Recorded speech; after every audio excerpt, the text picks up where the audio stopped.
আসসালামু আলাইকুম প্রিয় দর্শক ভাইরা, একটু ধৈর্য করে আমার ভিডিওটা শুনবেন। যারা ফেসবুকের থেকে দেখবেন, আমার ফেসবুক আইডি থেকে, তাদেরকে আমি সালাম জানাচ্ছি। দর্শক ভাইকে হাজারো সালাম জানাচ্ছি।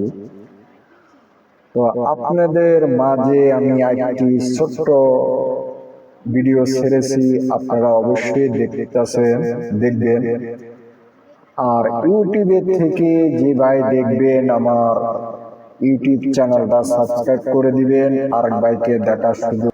কিন্তু এখানে আমি যে কথাটা বলতে চাই, আমি একটা ভিডিও ছোট করে বানাই, 1 মিনিটের ভিডিও ছেড়েছি। একজনে আমাদের কিছু সংখ্যা লোকের মানুষকে, মুসলমান ধর্মের লোক না, ওনারা অন্য ধর্মের লোক, তো ওনারা অন্য ধর্মের লোক হয়ে বলে মা জীবিত, মানে মাকে আমরা যাকে মার গর্ভ জন্ম হয়েছি সে মা। তো আমাদের কিছু অন্য ধর্মের লোকেরা মাটি দিয়ে একটি মা বানাচ্ছে, সেই মাকে তারা দাবি করে জীবিত, কিন্তু সে মার জন্য অনেক খাদ্য আনে, কিন্তু সে মা খাচ্ছে না। সে মাকে মুখের দ্বারে নিয়ে খাবে যে মা তুমি খাও, সে মা আঁকো করে না, খায়ও না। কিন্তু মাটি দিয়ে যে মাকে বানানো হয়েছে, সে মার ভিতরে কোনো আত্মা নাই, আর সে মা কখনো জীবিত না। তো ওসব মানুষরাই দাবি করে সে জীবিত বলে সে মার জন্য ভক্তদের কাছে থেকে অনেক খানা আনে, জোগাড় করে।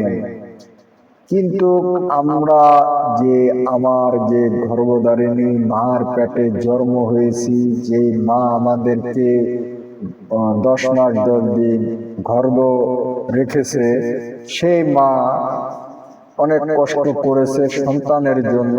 সন্তান যদি না খেয়ে থাকে, তাইলে মার ঘুমটা হারাম হয়ে যায়। সন্তান যদি অসুস্থ হয়, তাইলে মার ঘুম হারাম হয়ে যায়। সন্তানকে কি খাওয়াবে মা অনেক চিন্তা করে। যখন সন্তান অনেক বড় হয়, বাপ যদি পৃথিবী থেকে চলে যায়, মা যদি বেঁচে থাকে, তাহলে ছেলে সন্তানরা কর্ম করে হলো মাকে 4টা ডাল ভাত খাওয়ানোর জন্য চেষ্টা করে। করার পরে সে মা জীবিত মা খায়।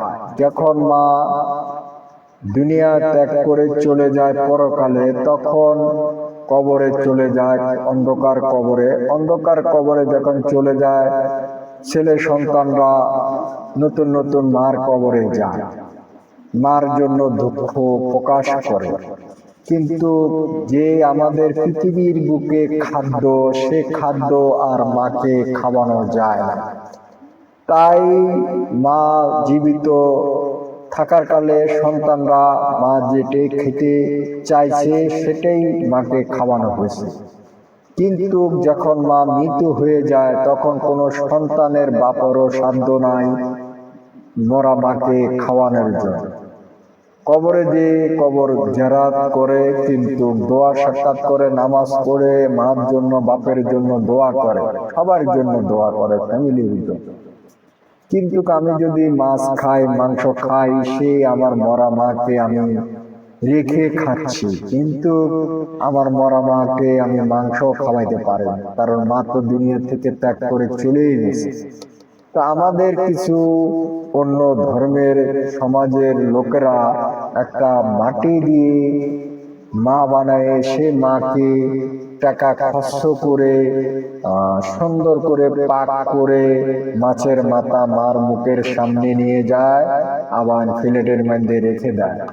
তো কখনো মরা মানুষ খেতে জানে না, যার ভিতরে আত্মা নাই। ওনারা দাবি করে তার মা নাকি জীবিত, কিন্তু তার মা তো মৃত। তো মৃত মা কখনো খেতে পারে না। তো দর্শক ভাইদেরকে যদি কোনো ভাই মনে কষ্ট করে থাকেন আমাকে ক্ষমা করে দিবেন। খোদা হাফেজ। ভিডিওটা দেখার সুযোগ করে দিবেন। আমার ফেসবুক আইডি থেকে যদি ভিডিওটা দেখেন তাহলে শেয়ার করে একটি লাইক দিয়ে আপনাদের মতামতটা কমেন্ট বক্সে জানাবেন। আর ইউটিউবেতে দেখলে অবশ্যই আপনারা আমার চ্যানেলটা সাবস্ক্রাইব করবেন। নতুন নতুন ভিডিও আনার জন্য আমি চেষ্টা করব। খোদা হাফেজ। ধন্যবাদ।